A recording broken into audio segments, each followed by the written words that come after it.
Hey guys, welcome back to my channel. So as you can tell by the title of this video, I'm going to be talking about all the books that I read in December. So this video is up a little bit late, but I did want to get it up and talk about the books that I did read in December because there was a few really good ones and I do want to mention them. But I'm going to try to keep this video super short, so let's jump right in. Alright, so in my November recap video, I talked about the Awakens series by Elise Kova, and I read the first 3 books in November, and in December I was able to finish the series and read the last 2 books. And so I'm not gonna talk about the books a lot because I just went over it in that video, so if you're interested in hearing kind of a little bit more about the Awakens series, I'll link that video down below. It's my November recap video, but I will just give kind of like my final thoughts here.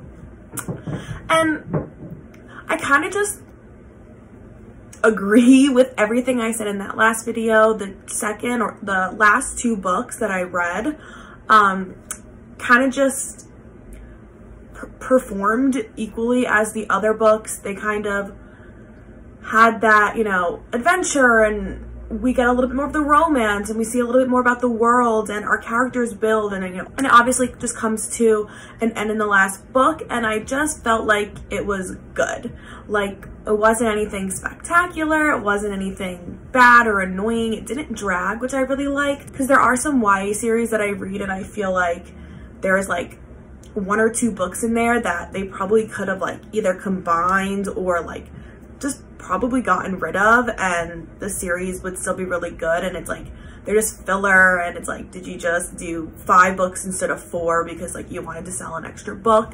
I didn't feel that way. I did feel like each book had like a purpose, and it like helped the world develop or the characters develop, and it didn't like drag, which I really liked. But I don't know, it wasn't anything like great. It's not my favorite fantasy series I'll ever read. It's definitely not one that I'll like, you know, push hard and recommend, but if it's on your TBR and you're interested in it, I would say go for it, because why not? Especially as I said in my last video, or that November video, if you're a fan of like Avatar: The Last Airbender, you'll probably like it. So yeah, if you're looking for something that's like fast-paced, pretty easy, and you can get 5 books checked off of like your reading goal or something, then yeah, definitely go for the Awakens series. Okay, then the next book that I read in December is called Harlem Girl Lost by Treasure E. Blue. And this is actually, the author of this book is a friend of mine's dad. And so my friend told me, you know, my dad's an author. If you're interested in reading it, you know, try one of his books. So I tried this one, Harlem Girl Lost. It actually had like an extremely high rating on Goodreads. I don't know, I'm actually, but like not a lot of books get like 4.5 like stars on Goodreads. It's really hard. Like even like really top rated, like wildly loved books don't get like ratings that high. So I just thought that was really impressive to start. And well, let me just start with, it was really, really good. I gave it 5 stars on Goodreads. Like, I get why it has such a high rating. It's not like my typical book that I would read, because it was a lot more like dense, like real life than normally. Like, I like fantasy and romance and happy endings, and like, you know, not a lot of people die and not a lot of bad things happen. Like, that sounds really bad, but like, I like happy books, or like, you know, books that have some problems. Obviously every book has to have some type of problem, otherwise it'd just be like boring, but like not really intense subjects. But this definitely had some like intense moments, I'll just say it like that. But basically, I'll just give a little summary. This book follows our 2 main characters. It is a mother and daughter. You kind of get both of their perspective from when the mother was growing up and now when the daughter is growing up. So our mother, Jessie, had a really, really hard life growing up. I'm gonna try to not spoil it. It was kind of hard to give a description without telling anything. But basically, the mother grows up. She has a really hard life growing up. A lot of bad things happen to her, and she gets pregnant at young, and she has her daughter, Silver, who she raises to basically not have to like suffer with the things that she suffered with. So, you know, she tells her daughter, you know, don't do drugs, don't even drink alcohol, just stay away from it. It's not worth it. Like, when it comes to guys, like, you have to be smart. Like you just have to pay attention. You have to know what's going on. You have to go to school. You have to get good grades. Like, I want better for you than what I had. And it's really interesting because you're watching the mom from the kind of the daughter's perspective to an extent, and you see her moments of like being this amazing mom and like coming home from work and walking her daughter to school and teaching her all of these valuable lessons. And then you also kind of watch her fall off the wagon, and she's a drug addict, and you know, she's then really not there for her daughter because she's gone for weeks at a time dealing with her addiction. And just a lot of stuff happens in this book, and I will just give a quick trigger warning for like rape, drugs, and murder, I guess. So that stuff just like triggers you. I would stay away from this book. But if you're looking for something that's a little bit like more real and kind of like digs into those topics, but it's done in such a good way where like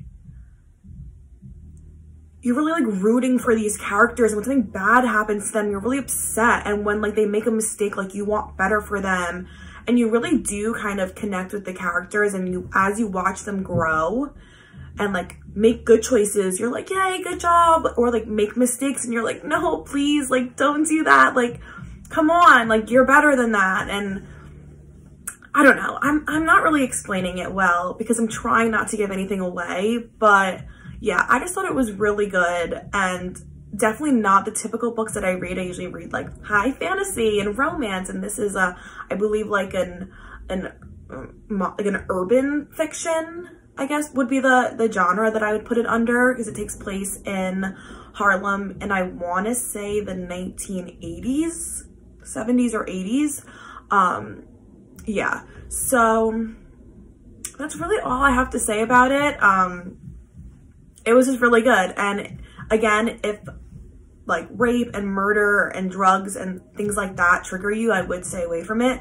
But if you are interested in an urban fiction or a book that's like really got a lot of levels to it and really does touch upon some real life topics, then I definitely would recommend this book. Okay, and the last book that I read in the month of December was Uprooted by Naomi Novik. And so I found this book because I am planning to do a like kind of my favorite Beauty and the Beast retellings video. And I have a decent chunk of Beauty and the Beast retellings that I like, but I wanted to just kind of read a few more just so that when I like recommended them, I felt really confident about the ones I was recommending. So I Googled and I did a bunch of research on like, you know, good Beauty and the Beast retellings and stuff like that. And this book came up and it had a pretty good reading on Goodreads. I think it was just over 4.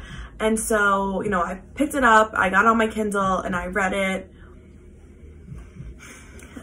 And I don't think it's gonna go in that video of my favorite Beauty and the Beast retellings. So my issue with this is that like, I don't know if I really agree that it's a Beauty and the Beast retelling. Like, a girl getting kidnapped or like taken doesn't automatically make it a Beauty and the Beast retelling, right? That's just like a kidnapping. Like, there weren't really the other elements of Beauty and the Beast.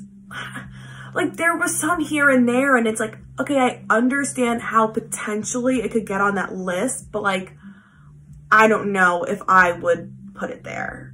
You know what I mean? Like, you can make an argument for it, but I don't know. I'm not like 100% convinced. But basically, we follow our main character, Agnieszka. I think I'm saying that right. My apologies if I'm not, but we follow our main character, Agnieszka, and basically she lives in this village where every 10 years, the sorcerer, like the dragon, as they call him, comes and he takes a 17-year-old from the village to come live with him for 10 years, and then he basically gives the girl back, and she, you know, is free to do with her life what she wants. And then he takes another one, and then he lets her go in. Because he's a sorcerer, he doesn't age, so he's been doing this for like 200 years. And his kind of main like job basically is to help protect the village from this like mystical woods that's next to it. And the woods, I guess, like is like evil, and somehow it's gotten this like evil spirit, and it will attack the village. It will like lure people from the village to like use to like give it power and all of this stuff. So basically at the beginning of the book, the dragon comes, he takes Agnieszka and he goes to the tower, and she basically is just like his maid, kind of. Like she cooks for him, she cleans, kind of. And she's just like, why am I here? And then, you know, the story goes from there. And this is the hard part with some of these videos, is like, I want to kind of explain more just so you guys can like see why I feel certain ways about the book, but I really like don't want to spoil it. So I guess I'll just leave it at that. It is I would say it's a high fantasy book that has a lot to do with sorcery and magic. It's got some romance. I definitely wouldn't classify this as like steamy, like at all. I'd give it like a 1 out of 3. Like there is a romantic relationship in there, so like I guess I would give it 1 star. But yeah, it's really like kind of not focused on that, which is fine. It doesn't need to be focused on that, but I don't know. Like I just kind of felt like the story dragged a little bit. So yeah. And then as far as the Beauty and the Beast aspect of it, I guess you could say like the woods is the curse, but like the sorcerer isn't really a beast. He's kind of like this unknown, like not good guy, but he's not ever kind of the bad guy. Like even at the beginning when they're talking about how he comes and he takes a girl, they're like, yeah, but like she's fine. She comes back, and you know, every girl has claims that like he's never touched any of them, he's never forced any of them, like they're kind of all fine. And you find out why he's taking these girls later, but I just felt like he wasn't like beast enough for it to be a Beauty and the Beast retelling. The curse isn't on him, so that's kind of a missing aspect to me. And then like at the end, there's no like him like turning from a beast to a man, like, you know, metaphorically or whatever, and like becoming good, and like somebody loves him for who he always was, and then like the inside is now on the outside, and you know, stupid Beauty and the Beast stuff that everyone loves, or that I love. Like it's missing a lot of those like what I would say like vital elements to a Beauty and the Beast retelling that just kind of, I don't know if it's a Beauty and the Beast retelling, but that's irrelevant for this video. I think I gave it a 3 on Goodreads. It wasn't my favorite book. I didn't really recommend it, but I did want to touch upon it in case it is on your TBR and you're considering it. If you're really excited to read it, go for it. You might like it better than I did, but if there are some other books on that, I would say maybe try some other books first. You might like them better. All right, so that is all I have. I didn't read too many books in December, so obviously I don't have that many to talk about, but yeah, that's pretty much all I have. So please like this video. Please subscribe if you are not already, because it really supports my channel and I really appreciate it. Yeah, I guess that's it, and I will see you guys in my next video. Bye.